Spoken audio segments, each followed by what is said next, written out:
మనము.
మరొక ప్రత్యేక గీతాన్ని మనం విందాము. ఈ సమయంలో మన మధ్యలో జోషి గారు, దీన్ దయాళ్ గారు ఉన్నారు. వాళ్ళిద్దరు వచ్చి అందరికీ న్యూ ఇయర్ విషెస్. వందనంబునొత్తుము ప్రభు. వందనంబునొత్తుము ప్రభు ప్రభు. వందనంబునొత్తుము ప్రభు ప్రభు. వందనంబు పండితనయ శోధాత్ముడా. వందనంబు ప్రభు.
సంవత్సరంబు పాపమన్నిటను ప్రీతిని మన్నించి మన్నుతావు నూతనాబ్దమున నీవు నీతి నొసగునా రాజా క్రీస్తు నా రక్షక రాజా క్రీస్తు నా రక్షక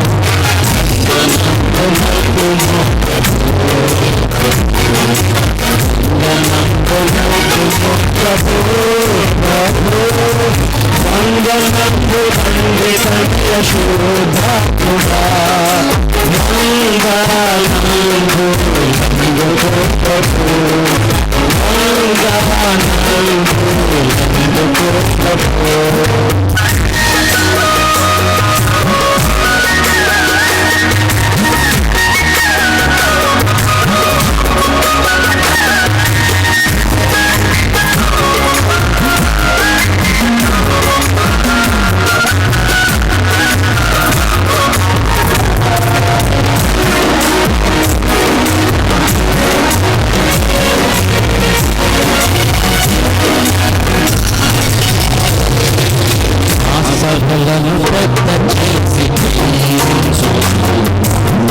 సువార్త చెత్త శక్తి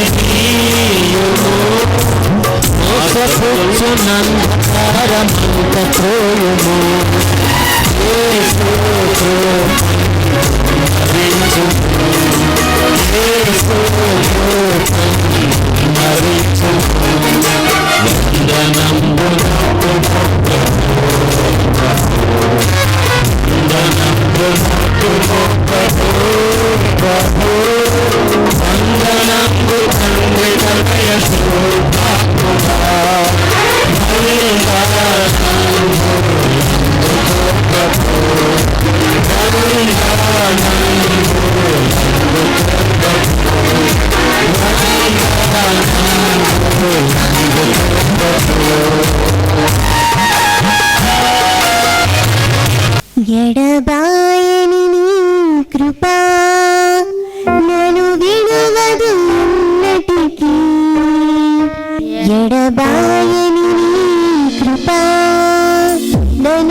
Joshua, type in here.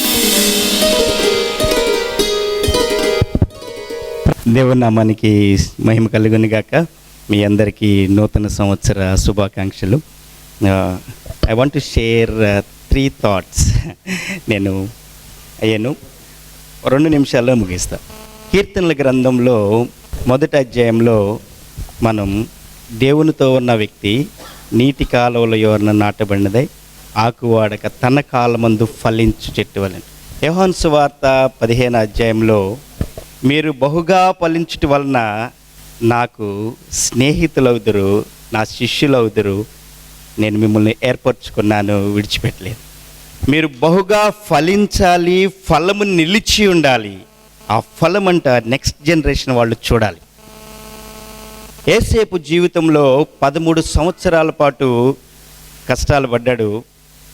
49వ అధ్యాయము 22వ వచనం చూస్తే ఒకే ఒక వచనంలో యేసేపు ఫలించడి కొమ్మ, ఊట ఫలించడి కొమ్మ అంటాడు. 13 సంవత్సరాలు దేవుని నమ్ముకున్న తర్వాత రోజు రోజుకి దూరం అయిపోతూ ఐగుప్తులోనికి వెళ్ళిపోతున్నాడు. మన జీవితాలు కూడా కష్టాలమయమై దేవుణ్ణి నమ్ముకుని కొన్ని సంవత్సరాలు గడిచిపోతూ ఉంటే ఈ లోకంలో మనం ఫలించాలని ముందుకు వెళ్తుంటే మనకు తెలియకుండానే దూరం వెళ్ళిపోతున్నాడు అనిపిస్తుంది. అయితే ఆ ఊటే దేవునితో ఏకాంతంగా గడిపే సమయం. నెంబర్ 1, దేవునితో ఏకాంత సమయాన్ని ఎవరైతే గడుపుతారో వారు ఫలించటానికి మొదటి మెట్టు అనుభవంలో ఉంటారు. రెండవదిగా ఊట అన్నాడు. ఈ ఊట ఎక్కడి నుంచి వచ్చింది? జీవజలపు ఊట, పరిశుద్ధాత్ముడు. ఈ పాపమనే లోకములో నీవు నేను జయించి ఫలించి ముందుకు వెళ్ళాలి అంటే ఆ పరిశుద్ధాత్ముని శక్తిని నువ్వు పొందాలంటే మనం ఎలా పొందగలం? దేవుని ఏకాంత సమయాన్ని దేవుని గుర్తెరిగి దేవుని వాక్యాన్ని మనం తెలుసుకున్నట్లయితే ఆ ఫలించడి కొమ్మగా ముందుకు సాగుతూ ఉంటాం. పరిశుద్ధాత్ముడు సమయోచితమైనటువంటి సహాయాన్ని మనకు అనుగ్రహిస్తూ ఉంటాడు. ఈ ఫలించడి కొమ్మగా ఉండటమే కాకుండా మన జీవితాలలో ఫలభరితంగా 13 సంవత్సరాలు దాటిన తర్వాత యేసేపు ఉన్నాడు. 13 సంవత్సరాలు మనం చూస్తే ఏం కనిపించదు. కానీ ఈ లోకమనే పాపమనే పెనుగులాటల్లో సంవత్సరాలు గడిచిపోతున్నప్పుడు దేవుని అభయం మనకుంది. ఆమోసు పత్రికలో ఆయన చెప్తున్నాడు, మీరు నా సన్నిధికి రండి.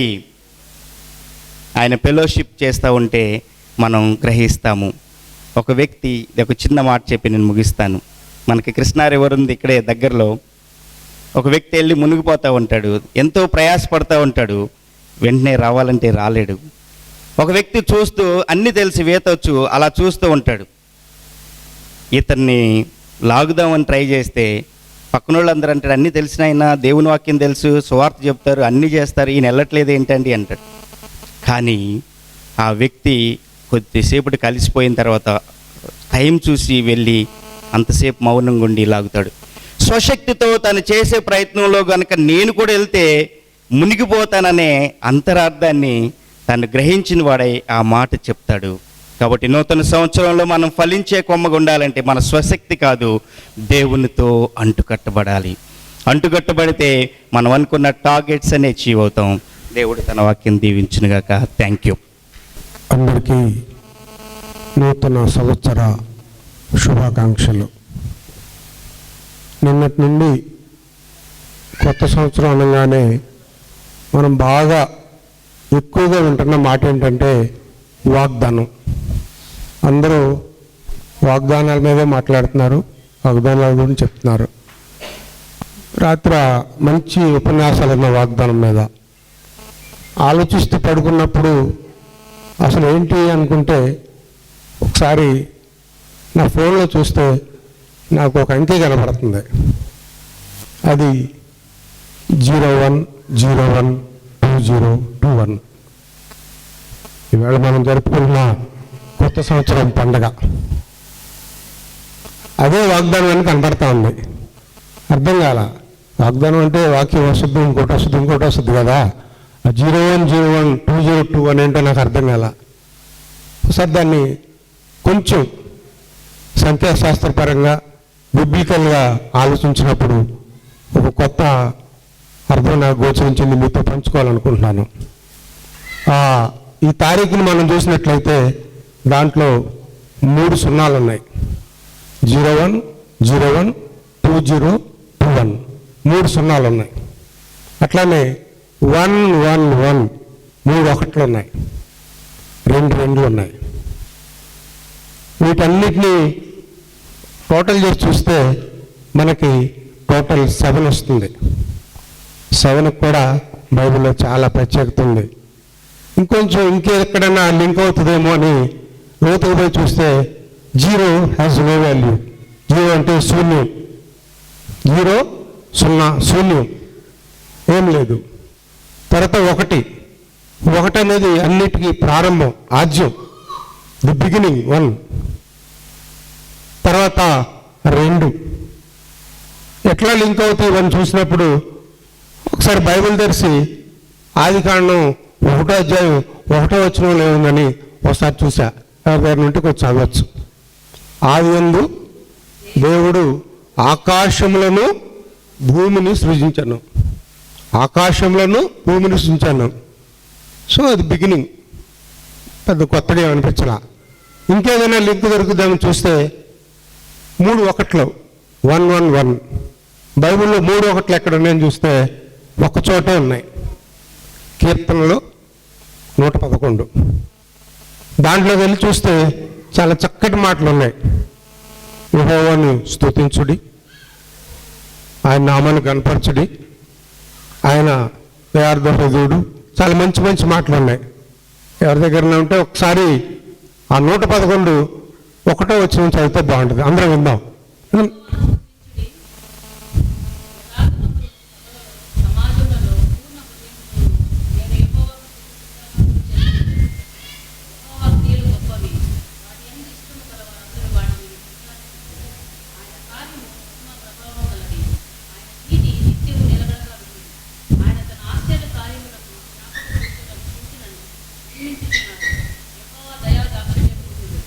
చాలమ్మా. అంటే యథార్థవంతుల సభలో ఆయన గురించి చెప్పమని మనకు ఒక సందేశం వస్తూ ఉంది. 3 ఒకట్లు కీర్తనలు ఎలా ఉంది కదా, మరి వాట్ అబౌట్ 2 సంగతి ఏంటని చూస్తే 2 ఎక్కడ మ్యాచ్ అవుతుందంటే ఎంత వెతికినా సరే నాకు కొంచెం సెట్ కాల. పోనీ 20 చూసాం, 21 చూసాం, సెట్ కాల. మళ్ళీ తర్వాత చూసి 2 రెళ్ళు ఉన్నాయి కదా, 22 చూద్దామని 22లోకి వెళ్ళా. 22 ఎక్కడుందంటే ఒకే ఒక దగ్గర ఉంది, అది ప్రకటన 22. అది తెరిచి చూసాం. ప్రకటన 22కి వెళ్ళాక చక్కగా లాస్ట్లో 20-21 ఉంది. ప్రకటన గ్రంథం 22వ అధ్యాయంలో చివరి వచనాలు 20-21. దయచేసి ఎవరైనా చదవండి. 20 ప్రకటన గ్రంథం 22వ అధ్యాయం 20-21 చదువులమ్మా.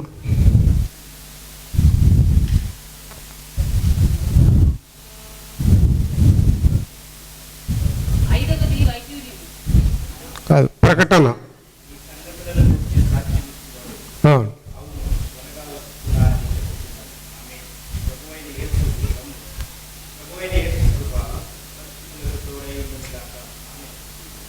ఈ సంగతుల గురించి సాక్ష్యం ఇచ్చుచున్నాడు, త్వరగా వచ్చుచున్నాడు, ప్రభువైన యేసు రమ్ము. అంటే 2వ రాకడ గురించి ఆయన త్వరగా వచ్చేస్తాడని మనకు ఒక చిన్న సందేశంలా కనిపిస్తూ ఉంది. చాలా బాగుందని. ఇంకా మరి సున్నాలు ఏమైపోయినాయి? 0 హ్యాజ్ నో వాల్యూ అన్నారు, but it is having enormous value, infinite value. 3 సున్నాలు ఉన్నాయి.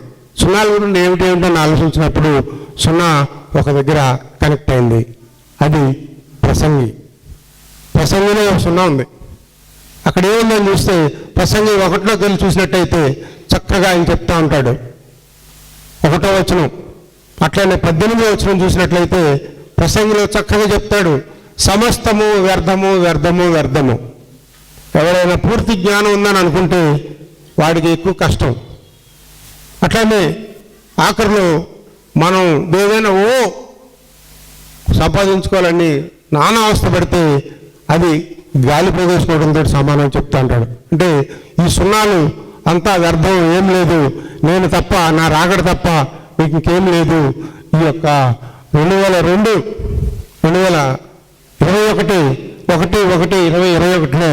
ఇట్లాంటి ఒక న్యూమరాలజికల్గా నాకు ఒక చక్కటి సందేశం దొరికింది. ఈ సందర్భంగా దాన్ని పంచుకోవడానికి నాకు అవకాశం ఇచ్చినటువంటి మీ అందరికీ కూడా మరొకసారి నూతన సంవత్సర శుభాకాంక్షలు తెలియజేస్తూ సెలవు తీసుకుంటున్నాను. అందరికీ మరొకసారి నూతన సంవత్సర శుభాకాంక్షలు. మేము మా ప్లాట్ఫామ్ వేరు, మొదటి నుంచి కూడా టీచర్గా ఒకటి, 2 ఉద్యమకారుడిగా ఉన్నాం కాబట్టి చిట్టిబాబు అన్న మేము వేరు వేరు డయాస్ల మీద అయితే బస్తాలు మాటలు మాట్లాడతాం. కానీ ఇక్కడ వచ్చేపాటికి మాకు ఇక్కడ అరికాళ్ళలో చలి మొదలవుద్ది, చెమ్మ స్టార్ట్ అవుద్ది అనమాట. సో అయినా సరే నేను నమ్మేది ఏంటంటే law maker cannot be a law breaker. నువ్వేదైతే చెప్తావో దాన్ని ఆచరణలో ఉండాలి అనేటువంటిది నమ్ముతాను. కాబట్టి నూతన సంవత్సరంలో అంటే బైబిల్లో కూడా ఒకటి, ఎవరైనాను ఒకడు నూతన జన్మని ఎత్తకుండా వాడు దేవుని రాజ్యంలోకి ప్రవేశించలేడు అని చాలా స్పష్టంగా డెలిబరేట్గా చెప్పుంది. కాబట్టి మార్పు అనేటువంటిది మనిషికి అవసరం, పశువులకు అవసరం లేదు. కాబట్టి మార్పు అనేటువంటి ఒక పిల్లని మనం ఇక్కడ నుంచి స్వీకరించి బయలుదేరాలి. నూతనత్వాన్ని సంపాదించుకోవడం అంటే, నూతనత్వాన్ని స్వీకరించడం అంటే, నూతన మనసుని ఇక్కడ ఒకదాన్ని మనం దేవుని మందిరంలో ఆ సిద్ధపాటును కలిగి తీసుకుని వెళ్ళాలి. అది ఇక ముందు జరిగినటువంటి వాటిని మనం మానిటర్ చేసుకొని, కంపేర్ చేసుకొని, ఇక ముందు జరగకుండా ఉండాలి అంటే ఏం చేయాలి. అందుకని నేను ఎప్పుడు ఏం చెప్తానంటే, మా టీచర్స్ యూనియన్స్లో కూడా లేకపోతే రకరకాలైనటువంటి అడ్మినిస్ట్రేటివ్ గ్రౌండ్స్లో నా దగ్గరకు వచ్చినప్పుడు ముందు మనుషుల్ని ప్రేమించడం చేసుకున్నాను. ఎంటైర్ బైబిల్ మొత్తం కూడా ప్రేమను గురించే చెప్పింది. ప్రేమ అనేటువంటిది వ్యక్తుల్లోనే ఉంటుంది తప్ప పశువుల్లో ఉండదు. అఫ్ కోర్స్ పశువుల్లో ఉండేటువంటి పశుప్రాయమైనటువంటి ప్రేమ అది వేరు. సో ఇక్కడ మనిషిని ప్రేమించాలి. నిన్ను వల్ల నీ పొరుగు వారిని ప్రేమించమని చెప్పింది బైబిల్. క్రీస్తు చెప్పాడు, ఒక చెంప కొడితే 2వ చెంప. ఈ ప్రపంచానికి మొత్తానికి ఒక ప్రాతిపదిక ఏదైనా ఉంది అంటే ఈ మనుషుల్ని ప్రేమించమని చెప్పినటువంటి బైబిల్ మాత్రమే. ఒక చెంప కొడితే 2వ చెంప చూపించమని చెప్పింది బైబిల్ మాత్రమే. లేకపోతే భారతదేశం లాంటి అతిపెద్ద ప్రజాస్వామ్యంలో అతిపెద్ద ప్రజాస్వామ్య ఉద్యమం జరిగినటువంటి, జాతీయ ఉద్యమం జరిగినటువంటి దానికి నాయకత్వం వహించినటువంటి గాంధీ కూడా బైబిల్ని సగర్వంగా పట్టుకు తిరిగాడని చెప్పేసి చెప్పడానికి గర్వపడుతున్నాం క్రైస్తవుడిగా. సో ఇక్కడ ఏంటంటే మనం తిరిగి జన్మెత్తాలి అనేటువంటిది నా కాన్సెప్ట్. ఖచ్చితంగా మార్పు అనేది ప్రతి మనిషిలో రావాలి. కాబట్టి నూతన సంవత్సరంలో నూతన మనసుని కలిగి ఉండి నూతనత్వాన్ని ఇక్కడ నుంచి తీసుకుని వెళ్ళడానికి మీ అందరూ సంసిద్ధులుగా ఉండాలని, ఆ మార్పు స్వీకరించడానికి నేను కూడా సిద్ధంగా ఉన్నానని తెలియజేసుకుంటూ, నాకు ఇచ్చినటువంటి ఈ రకమైనటువంటి ప్రేరేపణ మాకు అన్న నిరంతరం చెప్తున్నటువంటి మా సంఘ కాపరి అన్నగారికి, అట్లాగే వదిన గారికి నా హృదయపూర్వకమైనటువంటి నూతన సంవత్సర శుభాకాంక్షలు, ధన్యవాదాలు, కృతజ్ఞతలు. థ్యాంక్ యూ అని ఉండాలి. కాలం కృపలో మమ్ము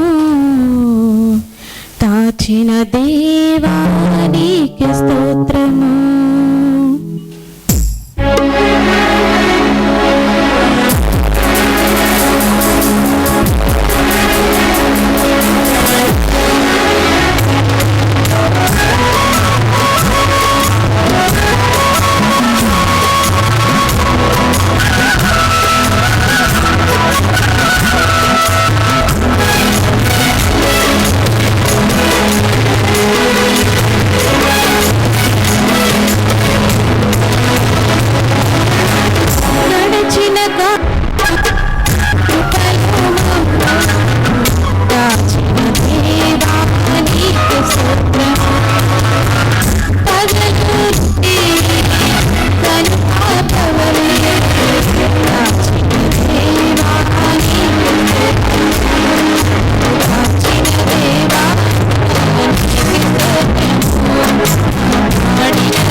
అందరికీ వందనాలు.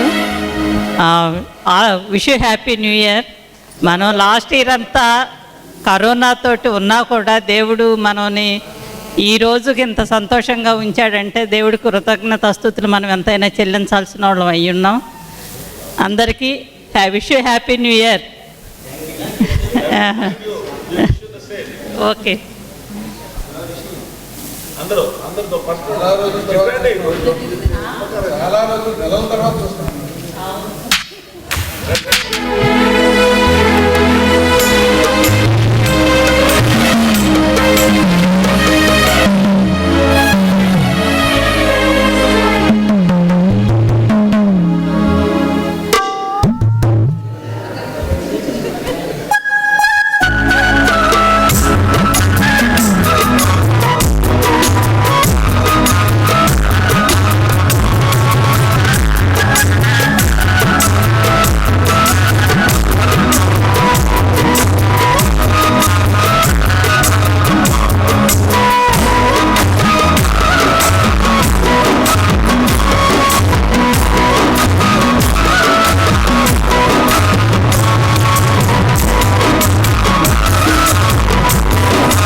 సంతోషంగా ఉన్నారు లేడీస్ అంతా. మా మగాళ్ళకి అందరికి కూడా ఈడ్స్ వచ్చేసినట్టుంది మాకు. మీరు ఇంత ఉండకూడదని చెప్పేసి చాలా మంది ఉద్దేశించారు కనుక స్త్రీలు పురుషులు ఏకశరీరులు కనుక ఇప్పుడు పురుషులందరూ రావాల్సిందిగా కోరుతున్నాను. మేమే పెట్టుకుంటాం.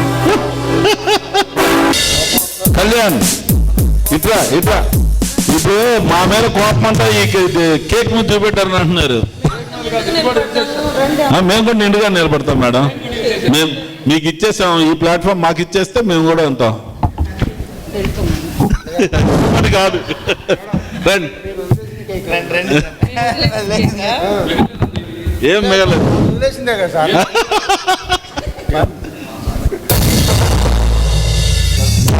సర్వోన్నతుని సియోను పురము సర్వభూమికి సంతోషము. సర్వోన్నతుని సియోను పురము సర్వభూమికి సంతోషము.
శోధింపబడినను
సుగుణాల సంపన్నుడా స్తుతి గానాల వారసుడా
ఆశల